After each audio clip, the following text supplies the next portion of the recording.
Our chairperson is a South African, inspirational, trailblazing, motivational speaker and personal change catalyst. She is a distinguished researcher, an evidence-based practitioner, and a trainer who aims to contribute to stellar and renowned organizations.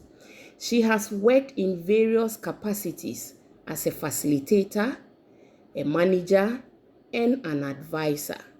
She is also an experienced academic and social entrepreneur with a demonstrated history of working across social and community programs and different organizations, all with the aim to make positive change in Africa.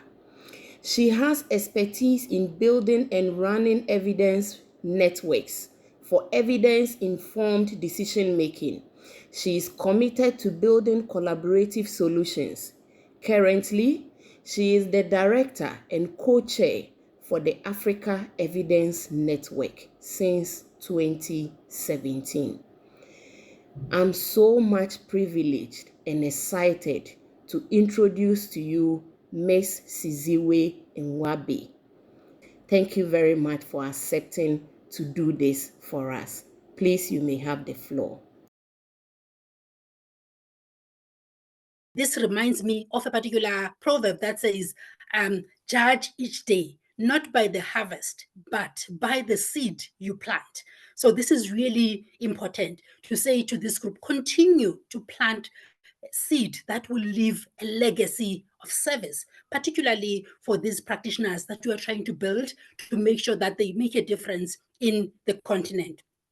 And I think as you continue to support evidence-informed decision-making in Africa through innovative ways of doing work, we will thrive as a continent, because that is important to say we can't do things the same way as they were done 20 years ago. We need to continue to be innovative, which is where capacity building and capacity development is important. It plays a really important part where we make sure that people are learning what are the new trends in the space. How do we make sure that we make a difference in the lives of people that we are serving in the continent on an ongoing basis? So this is really an exciting time.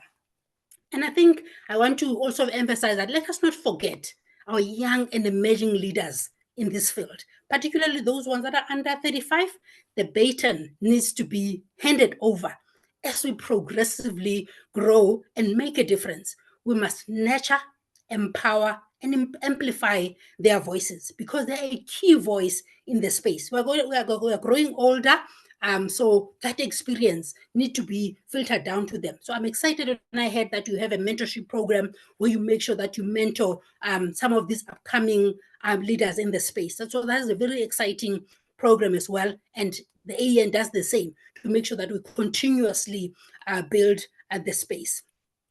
With this milestone, I can see that you have started exploring putting a focus in working in smaller groups. So because this group is one of the groups within the Ghana Physiotherapy Association and communities within the association, by identifying specific issues that are fertile for forming communities of practice and its facilitation. So I'm really excited to see that, because when you try to build an association or a network, you need to build opportunities where each member sees themselves in the association and say, I'm interested in that particular topic. I want to be part of that group to tease it out, to make sure that we continuously make better strides in the work that is done in the space. Support the continued growth of your individual membership by ensuring that this is a two-way relationship. It's a give and take. So as the association, make sure that the members can give something and they can receive something from the association, so that they can stay engaged and also stay motivated to be part of the association, because they know that they can give their expertise, share the lessons that they are learning, and also learn from the association side, particularly in the group. And also I've seen that you are hosting events to make sure that learning, sharing, and relationship building continues. So this is a big part of capacity development, because when you are new in the field, you need to build those relationships that will help you take those steps to becoming better at what you are doing. So keep on producing those opportunities to host small events that are making sure that people have an opportunity to come together, have an opportunity to network with one another and learn from each other. Just also to say that the Africa Evidence Network is 12 years old this year. So that is why we are so excited to be part of your group, because we work across all sectors of the Sustainable Development Goals, and also we work across all types of evidence, from administrative data to evaluation of all kinds, experimental research, citizens' experience, and systematic synthesis of primary studies. So you can see that we're striving to make sure that we work across sectors to be able to meet our vision and contribute to eradication of poverty and inequality in the continent. And how do we do this? I think it's important to foster connections and collaboration among those that are working in the space, which is the same thing that you can do as a group as well. Increase understanding, knowledge and understanding of evidence-informed decision-making. We also share capacities across the EADM ecosystem, and we also improve the enabling context by promoting EADM in the continent. And most importantly, I think advocacy for Africa, full voice and participation in national, regional, and global movements to increase production and use of evidence in different spaces that we are working in is really important for the Africa Evidence Network. We're a big group of more than 5,000 individuals and 1,000 plus organizations, including this group. So we are really excited. And most of the times, there's a slogan that we use that says, only together can evidence-informed decision-making become a reality. And for us, this reminds us of the African proverb that says, if you want to go fast, go alone. If you want to go far, go together. So it is important for us to constantly work together to achieve our goals together, because we don't have the same resources. The AEN is in a position to support you in different activities. You are in a position to support the AEN in different activities. We need to see strengths in each other for us to continue to grow and continue to be in a position to capacitate the members of the groups and also the AEN. I also want to share with you that please take this opportunity to participate in the Africa Evidence Week that's going to take place on the 19th to the 23rd of August 2024.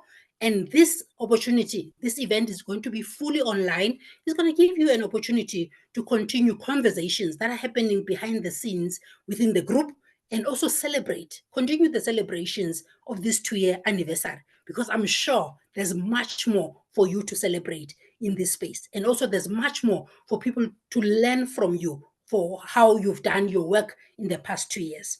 And finally, the AEN is here to support you in your efforts. And we are looking forward to a fruitful partnership with this group. Cheers to the 2 years anniversary. You've reached an amazing milestone. Surviving a year as an organization is a big milestone, but surviving a second year is a bigger milestone. So congratulations to the group for holding it together and this far, and continue to meet its vision and make a difference in the continent. Thank you very much.